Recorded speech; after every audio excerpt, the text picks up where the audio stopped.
Température, pas pleurer. Température, pas trembler. Pour monsieur là.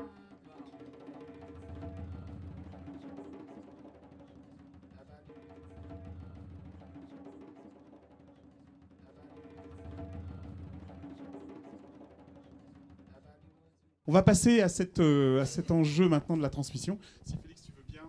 Oui, juste du mot. Nous, lorsqu'on parle en cas de transmission, nous l'intégrons dans une définition de la sauvegarde du patrimoine immatériel de l'UNESCO. Et la transmission, pour nous, c'est le cordon qui permet effectivement d'assurer la viabilité du patrimoine immatériel. Donc c'est très important, c'est l'élément clé. Et pour nous, le premier support de la transmission, c'est l'être humain. Donc, et nous faisons un choix, bon, parce qu'on sait pendant très longtemps, on a privilégié qu'à la recherche, qu'à la documentation, etc. Et on avait oublié effectivement qu'à de placer les porteurs de tradition au cœur de la transmission. Et c'est important également pour nous, c'est pendant ce processus de transmission que le patrimoine immatériel s'adapte et se recrée en permanence et se transmet de génération en génération. Donc chez nous, vous l'avez vu, car dans le film, il y a une première forme de transmission, celle qu'on appelle la transmission par immersion, ou bien la transmission informelle. Et pendant très longtemps, bon, avant les années 1980, c'est cette forme de transmission, effectivement, qui se faisait, qui était... Et ce que nous avons pu observer, c'est que ça se faisait effectivement dans des espaces géographiques d'immersion sur le territoire. Donc c'est vraiment dommage qu'avant, que jusqu'à maintenant, il n'y a pas eu de véritable collecte pour faire une véritable cartographie des lieux d'immersion. Mais nous connaissons des lieux dans les années 70 qui ont contribué à la réappropriation du Goroka. C'est le Nord-Bastère, c'est-à-dire qu'à la région Bémao, Lamentin, Pointe-à-Pitre. Et ce n'est pas pour rien que dans les années 1970, c'est ce style musical qui s'est répandu dans toute la Guadeloupe, si bien qu'à un certain moment, on a cru penser à l'unicité des rythmes. Vous avez, et c'est dans ce lieu qu'on a retrouvé effectivement des normes ce qu'on appelle les mètres K. Vous avez une autre région, c'est le Gosier, Morgaillard, dans les années 50, 60. C'était effectivement également le lieu d'immersion, avec quelqu'un que l'on connaît très bien, c'est Magloire, Napoléon Magloire, Boisban, Octavien Vidus, quand c'est des gens effectivement qu'on connaissait. Il y a un autre lieu qu'on a connu également, c'est la commune de Bouillante, hein, où effectivement énormément de tambouillers qui sont sortis de là pour aller travailler effectivement sur les plantations dans la région de Sainte-Rose. On a également un autre, c'est le Nord-Grande-Terre. Et je ne sais pas s'il y a des Guadeloupéens là qui peuvent se rappeler, notamment grec, le disque du cercle en soi avec un vélo. Et c'était un haut lieu d'immersion, de transmission. On parle de Sainte-Anne, des grands fonds de Sainte-Anne. Bon, les recherches ne nous permettent pas de dire pour l'instant. C'était un haut lieu de la transmission, même s'il y a le festival de Goka. Mais ce que nous avons, qu'il y avait une famille, qu'on appelle la famille Iudor, où effectivement c'était un lieu d'immersion. Et puis il y a les faubourgs de Pointe-à-Pitre et également les marchés des communes. Et si vous le voyez, celui qu'on appelle le vélo, car lui, il n'hésitait pas, pendant toute l'année, à toutes les fêtes de communes, si vous allez sur un marché, vous le trouvez là, effectivement, en train d'apprendre aux jeunes à jouer. Et ce qui est important de retenir, c'est qu'actuellement, beaucoup de tambouillets, de musiciens en Guadeloupe se revendiquent de ces différents lieux d'immersion. Et puis, il y a bien entendu ce que nous savons, le cercle familial. Il y a des familles, la famille Delos, la famille Egristen, la famille Geoffroy. Donc, il y a des familles comme ça, où effectivement, l'immersion se fait vraiment dans le cercle cas de famille, et on a l'impression que ce sont des gardiens du temple parce qu'ils transmettent entre frères, entre sœurs, etc. Et puis, on a les initiatives. Ce n'est pas directement cas de la transmission, mais je pense que ces organisations, ils ont joué beaucoup, ils ont participé énormément. C'est les soirées et les coups de main organisés par l'Union des travailleurs, par les jeunes des associations. Et puis, il y a la transmission formelle à compter des années 80-90 qui a quasiment pris acte, comme on le dit, de la fin de la transmission informelle. Actuellement, si vous voulez apprendre à jouer au gouka, eh bien, vous n'allez pas trouver qu'à de maître, etc., mais vous allez trouver des écoles de danse. Alors, il y a actuellement, bon, vous l'avez vu dans le film, les écoles de danse associatives, hein, eh bien, ils ont des membres de 300-400, même si bien même dans le festival Kalgoka, nous avons une soirée spéciale que nous appelons effectivement soirée à Timoun, où effectivement vous avez 5-6 écoles de danse qui viennent présenter leur travail. Vous avez également, vous l'avez vu dans le film, c'est l'apparition des méthodes d'apprentissage. Actuellement, si vous voulez apprendre Kalgoka, vous avez des méthodes qui sont écrites depuis les années 1969 et vous avez actuellement effectivement des supports vidéo. Et puis il y a également l'enseignement Kalgoka actuellement quasiment dans tous les centres culturels des différentes communes et villes de Guadeloupe. Et puis même ici, ça c'est très important, dans les conservatoires, notamment le premier conservatoire que j'ai su depuis 1999, c'est le conservatoire de Montauban. Et puis je crois qu'il y a un ami qui est ici aussi qui enseigne à la Philharmonie de Paris. Donc on voit effectivement, dans l'Hexagone même, il y a effectivement des associations, énormément d'associations, mais nous ne savons pas réellement l'impact, et c'est où il y a un travail de sauvegarde à faire, c'est-à-dire un état des lieux, effectivement, de ces différents lieux d'immersion. Également, à l'école publique, actuellement, on a besoin, effectivement, d'enseignants en danse musique traditionnelle pour faire face à la demande qu'il y a dans les écoles et également à l'université. Et puis, vous avez également le Goka en option bac. Et puisque, effectivement, actuellement, il y a des élèves qui peuvent. Et puis, il y a également, dans les lycées, il y a les écoles associées du réseau UNESCO qui travaillent énormément dans les écoles sur la problématique de la transmission. Donc pour nous, la problématique de la transmission est très importante. C'est la clé de voûte pour assurer la sauvegarde du patrimoine culturel immatériel et plus particulièrement le Goka. Merci Félix. Non, on a une intervention. Oui, gardez votre question, vous la poserez après. Voilà. Bon, pour la réunion, les questions de la transmission, en fait, déjà en tant que musique, mais la vocation même d'une expression musicale, c'est d'être entendu, d'être colporté, de dépasser les frontières, de dépasser les limites, de se faire aimer, hein, peut-être aussi, comme disait Bob Marley, one good thing about music is that it hits without no pain. Enfin, en fait, la musique peut frapper quand même, c'est pas que de la séduction, elle peut avoir un message virulent, un message de résistance, mais c'est un message qui a vocation à être exprimé au-delà au plus loin possible en fait. Et la musique portée sur les ondes, sur les bandes, puis maintenant sur notre internet ne fait que porter encore plus loin le premier message originel de la musique qui s'adresse en fait finalement à l'ailleurs, à l'au-delà, à l'invisible. Donc la transmission musicale se fait par ceux qui la jouent. Et bien sûr, avec les avancées politiques, les gains qu'a obtenu petit à petit le Maloya dans l'espace public.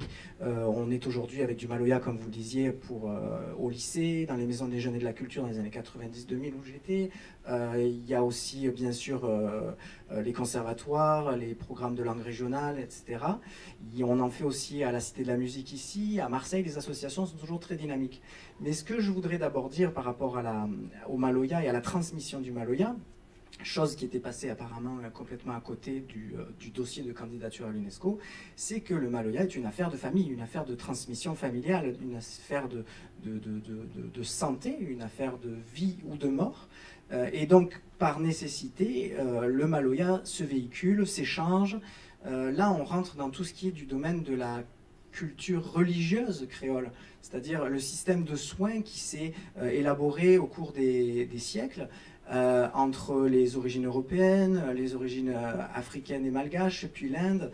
On a un système de soins qui convoque et qui se base sur l'identité des malades, enfin des gens qui ont recours à des thérapeutes traditionnels, à des devineurs, les quimboiseurs aux Antilles sont ici maintenant des zumbias, ou pour le côté malbar, des poussari. Enfin, on a tout style de praticiens qui s'adaptent à la demande et qui eux-mêmes incarnent leur propre divinité et qui ont tout à gagner pour redonner à l'individu sa propre cohérence existentielle, à définir des obligations et des interdits, et le Maloya fonctionne complètement là-dedans. Donc, comme on parlait tout à l'heure de Madame Baba qui versait des libations de rhum au poteau mi-temps des ancêtres chez elle, avec Daniel Waro, parce qu'elle a transmis à Daniel Waro toute cette connaissance-là. Daniel Waro venait d'un milieu qui ne pratiquait pas le Maloya, donc il a été très sensible à Firmin Viri, à Gramoun Baba, à bien d'autres. Le Maloya se propage, entre guillemets, au contraire, se répand ou se diffuse, s'élargit dans le cœur de chaque personne qui passe à sa portée d'ouïe, en lui donnant des codes existentiels. Et on en parlait pour la Guadeloupe, c'est le vivre ensemble, c'est ça les principales valeurs que portent ces musiques nées de la souffrance et nées de la rencontre forcée des populations. Donc, outre cette dimension cultuelle, il y a une autre valeur très importante maintenant dans la transmission, c'est la valeur laïque, la valeur que le Parti communiste a fait connaître en termes de réunionité, d'autres ont dit. C'est cette fierté, comme dirait Daniel Waro, d'être fièrement bâtard, cette bâtardicité, qui amène tout un chacun aujourd'hui à se revendiquer à sa façon de cet héritage historique qui est celui que transmet le Maloya dans tout un chacun, parce que le sang, quand on parlait d'identité à l'instant, le sang, les métissages font qu'on a tous une part, même sans en avoir du sang, on peut aussi s'affilier à des histoires et les faire siennes. Donc l'aspect laïque, le gaillard qu'il y a dans la tradition laïque est aujourd'hui reconnu par tout le monde, et c'est ce qui permet que, à mon avis, ce qu'on appelle la glocalisation, j'allais dire la glocalisation, c'est-à-dire le fait d'adapter de manière locale des signifiants globaux. À l'ère de la mondialisation, nous ne faisons tous que ça. Et l'idée, c'est que sans ces métissages, sans ces rencontres, sans ces hybridations ou ces fusions, ces métissages, la musique en est un exemple type, sans ces fusions, on ne garantira pas la transmission. Si vous voulez, la transmission doit comporter une dimension d'adaptation, d'évolution. Et là, c'est un petit peu le gros sujet de savoir si on risque pas un peu de figer des choses en les décorant ou en leur remettant des prix, à l'inverse de ce qui se fait dans les faits naturellement. Voilà pour ce que je pouvais vous dire de la transmission. Oui, et voilà, pour finir, parce que ça c'est à mon sens quelque chose de complexe et qu'il faut quand même avoir en tête, c'est qu'on a des enquêtes ethnomusicologiques qui ont été menées dans les années 70. Personne n'a accès à ces bandes-là. Alors, il y a eu, je ne sais pas si on peut parler de volonté politique ou de... bon, on ne sait pas, mais en fait, des bandes auxquelles on peut avoir accès quand on fait vraiment des recherches réinforment complètement sur l'histoire même de la Réunion. C'est pour ça que l'histoire n'est pas souvent assez connue, pour des raisons idéologiques souvent. Donc, quand on veut vraiment aller au contact de ce qui est le fait historique dans les livres, dans les disques, grâce aux disques ça circule, mais les disques ont aussi des éléments de propagande, hein, n'est-ce pas? Si on avait accès à tout, on pourrait vraiment revaloriser cette diffusion, cette transmission, je le dis encore, mais en essayant peut-être de voir le Maloya pour ce qu'il est, c'est-à-dire quelque chose qui est supra-idéologique, c'est quelque chose qui participe plus du vivre ensemble que de la niche culturelle. Merci Benjamin. On va aussi pour cette partie transmission laisser la place à des questions. Madame, vous aviez une question? Est-ce que c'est sur ce sujet de la transmission? Non, c'est juste pour comprendre. Bon, ok. Posez-la quand même. Excusez-moi, je suis réunionnaise. Oui. Donc ma question, elle est la suivante pour monsieur. On parle de Croca, de la Guadeloupe, mais on ne parle pas de la Martinique. Est-ce que c'est... C'est pas l'anniversaire. Non, mais c'est pas ça, je voulais comprendre. Est-ce que le Croca appartient à la Guadeloupe ou aux Antilles? C'est ça la question. Faut que tu réponds. Voilà. La terre d'enracinement du coca, dans ses formes traditionnelles et contemporaines, c'est la Guadeloupe. En Martinique, vous avez le Belay. Hein, vous avez le Belay. Ouais, vous avez le Belay. Quand dans la Caraïbe, vous allez trouver, c'est effectivement, vous allez trouver qu'il y a des rythmes qui se rapprochent un peu des 7-1, puisque vous savez, les esclaves qui ont été portés, on va trouver des ressemblances dans les tambours, etc. Mais sincèrement, lorsqu'on a déjà fait le tour, la terre d'enracinement du coca, c'est la Guadeloupe. Merci. Et nous avons notre Belay à nous également. Il y a Mayolet aussi. Ouais. D'autres questions, oui, sur la transmission, oui. Monsieur, dame, bonsoir. Je m'appelle Jean Trolio. La question que j'aimerais poser, le Goka, certes, c'est une revendication guadeloupéenne. Et ça, j'en suis fier. Mais l'instrument, le K, vu qu'on le retrouve dans la Caraïbe, le K,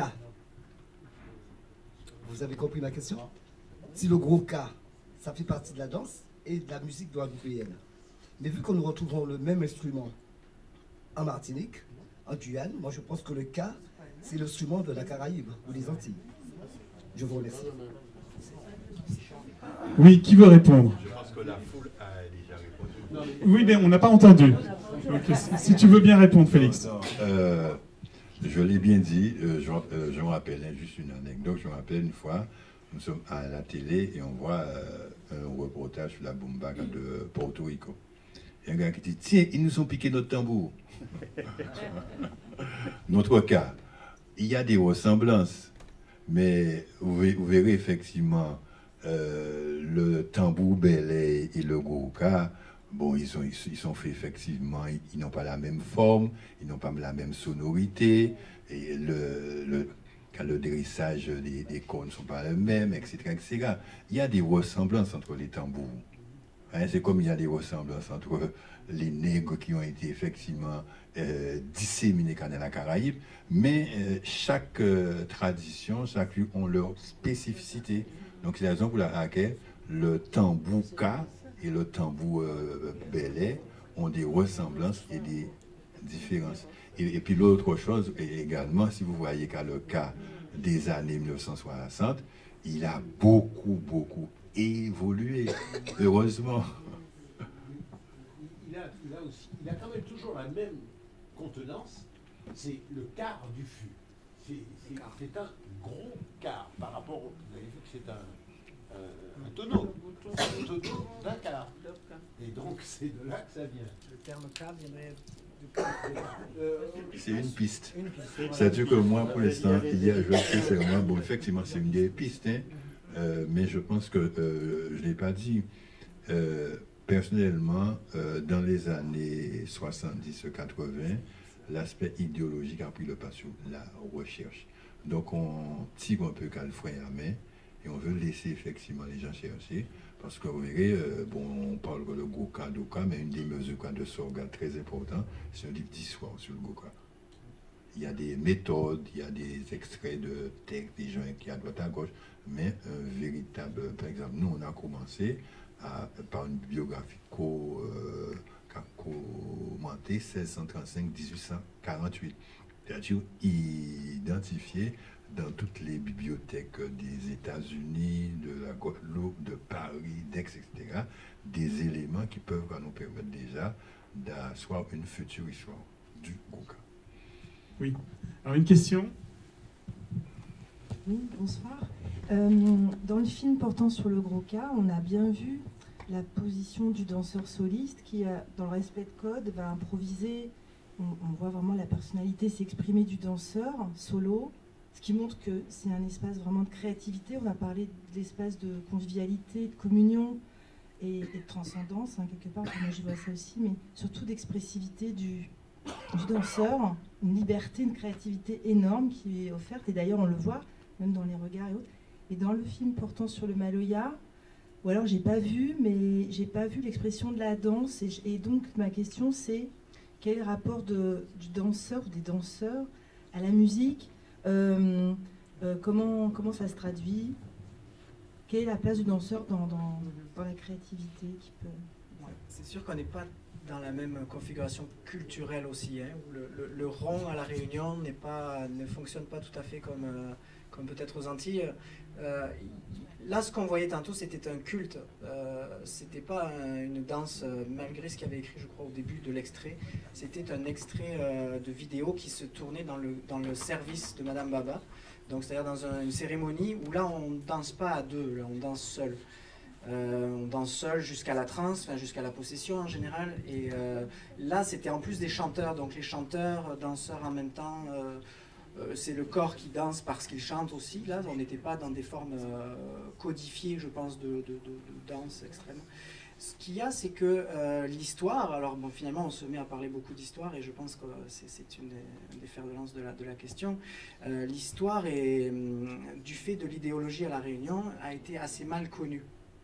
Et par exemple, dans les années 60-70, quand le Parti communiste revendique vraiment cette musique populaire, j'y reviens parce que c'est un travail d'archives qui permet justement de passer outre ce voile idéologique, hein, sans tomber nécessairement dans un autre voile idéologique, juste de prendre acte de ce qui se faisait un petit peu avant que le Parti communiste arrive, notamment, bref, je ne veux pas trop faire de digression, mais les années 70, on a des enregistrements, je vous disais, qui montrent des formes musicales très anciennes qu'on a complètement perdues aujourd'hui, c'est-à-dire au moment où le Parti communiste a valorisé une certaine forme musicale du Maloya.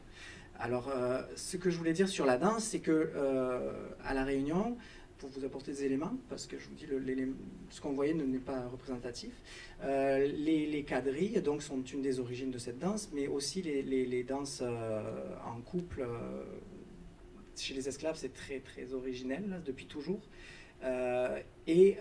Ça a été récupéré, plus ou moins, c'est ce qui est passé par le Sega créole, la musique de la bourgeoisie aussi, qui s'est très occidentalisée, parce que c'est le rythme maloya plus des instruments européens.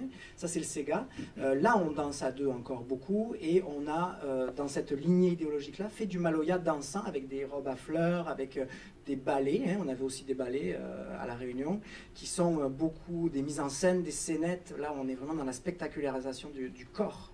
Donc on est dans une dimension un peu coloniale du corps, alors que le Parti communiste, lui, voulait une revendication du texte, donc de la langue créole et de la conscientisation des masses par rapport à son histoire et par rapport à la lutte à mener pour autonomiser l'île, ou au moins revendiquer une identité créole qui ne soit pas soumise à l'aliénation métropolitaine. Donc là, on n'était pas trop dans la musique, et dans la danse, pardon. Et si on était dans la danse, c'était souvent des danses un peu seules. Donc Daniel Waro, par exemple, a vécu ça. Quand il a écouté Firmin-Viry, il a été un des seuls à commencer à danser là-dessus, parce que c'est pas la musique traditionnelle sur laquelle on danse. Donc ce maloya conscient, hein, je veux dire, ce maloya politisé. Donc on a un peu perdu le lien entre la danse et le maloya à ce moment-là, mais il est partout, il revient, et il suffit qu'il soit joué pour qu'on le danse quand même. Il y a des danseurs en couple, dès qu'on fait un rond, un cabas informel, dès qu'on joue dans une soirée.